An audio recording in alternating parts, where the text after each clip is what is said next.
What's going on, you guys? It is Friday. We've made it to the end of the week. And today we've got a little bit of a complicated workout in some aspects. Ignore Gunner, he's chasing a ball right behind me. Let me explain this and it'll hopefully clear up any questions you have. So, taking a look at the board, we are going to start off and we're going to use the same triplet throughout each piece of this workout.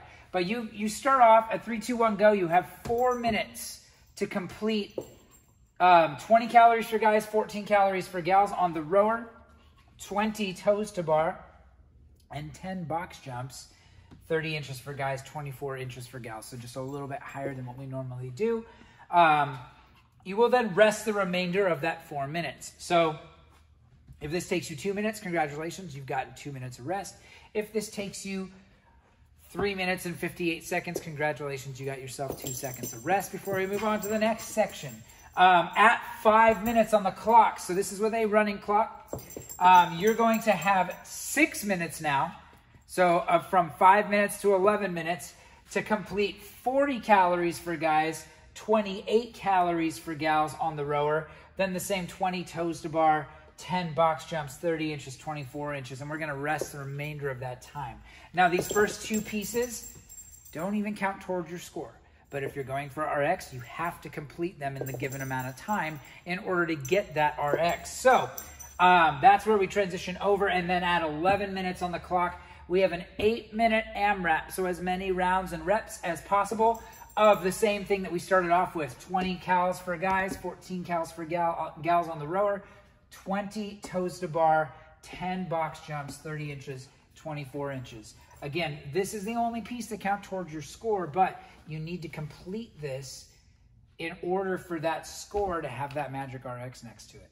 Now, while the RX isn't the most important thing, we do want to see athletes start and finish their work in the 4-minute and 6-minute segments before getting here. And then it's about how much can we work and do things that are a little bit more challenging than what we normally do. Again, those box jumps being a little higher and all that stuff. And 20 toes to bar is a decent number of toes to bar all at once. So how much can you hang on, quite literally with the toes to bar, and knock out reps for an actual score when you're already under duress, you're already tired, you've already put in some work.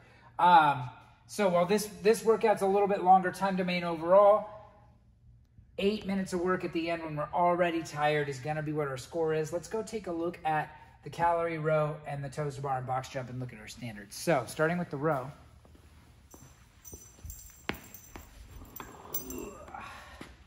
So we've got, someone really tall used this last.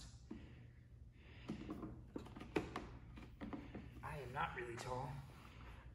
So when we're looking at calorie rows, one of the things that often happens is people like to go out like a bat out of hell. They like to start really, really, really fast, and then they blow up, and then they wonder why the rest of the workout is so difficult. So when I'm rowing for calories, see, that's still set to meters. Okay, cows. So I'm going to start off. I want to think about every time I pull, I'm going to pull really hard. But then don't be afraid to let that flywheel do some work. So relax on the way back. And then every time you pull hard, relax on the way back. And you can average a calorie, maybe a calorie and a half a pull, depending on the athlete. If you're a shorter athlete, obviously you won't. The odds are stacked against you. From a physics standpoint, you're pulling that handle a lot shorter distance. Your legs don't have as much time to really spend under load and driving backwards to get that flywheel spinning fast. When we burn calories on the rower, it is calories of heat generated by the flywheel, not calories burned in your body. So if you're wearing a Whoop or have an like an Apple Watch or anything else like that, or a Fitbit, and they're telling you burned a lot more calories than what you did while you're rowing, that's because what you burn in your body, very different than what happens here. So when I'm getting started on the row, I'm going to pull hard first and follow that up with a couple small strokes to get that flywheel going. And then I'm going to settle into a pace. So I'm going to pull hard, but notice I'm not in a rush to get back forward. And as it stands right now, I'm averaging about a calorie a pull I'm getting anywhere from 1,200 to 1,300 calories an hour in terms of my overall calories an hour in terms of that cycle rate. So I'm gonna go for 20 calories, which in my head is roughly about a minute of work. From there, I'm doing 20 toes to bar. So jump it up on the pull-up rig. The standard on the toes to bar, as long as my heels pass the vertical plane of that pull-up bar and my toes touch between my hands, then that's a good rep. So toes coming up and touching at the same time. I am not getting that double tap, lazy midline kind of toe to bar. Scaled options on that, again, hanging knee raises. So if I'm hanging from the bar, I can bring my knees up, and I want the top of my knee to go above my hip crease for every single rep. The other option would be to do it on the floor. So to find an upright, or if I'm doing this at home, a chair, a couch, a computer desk, something. Ideally something that's not gonna move on you. I'm gonna grab that upright. My feet are gonna be nice and straight. And I'm gonna take my feet from the floor up and touch my toes to the upright and bring them back down. Each of those is gonna be equivalent to 1 rep. So as soon as I finish my 20 toes to bar, I get the privilege of jumping on a little bit higher box than normal. So big thing here is if we miss a box jump, these are not nice to your shins. They can lead to stitches, and that will not make your day better. So I want you to really be conscious of, I'm gonna be going hard and fast on this workout when it's time to work.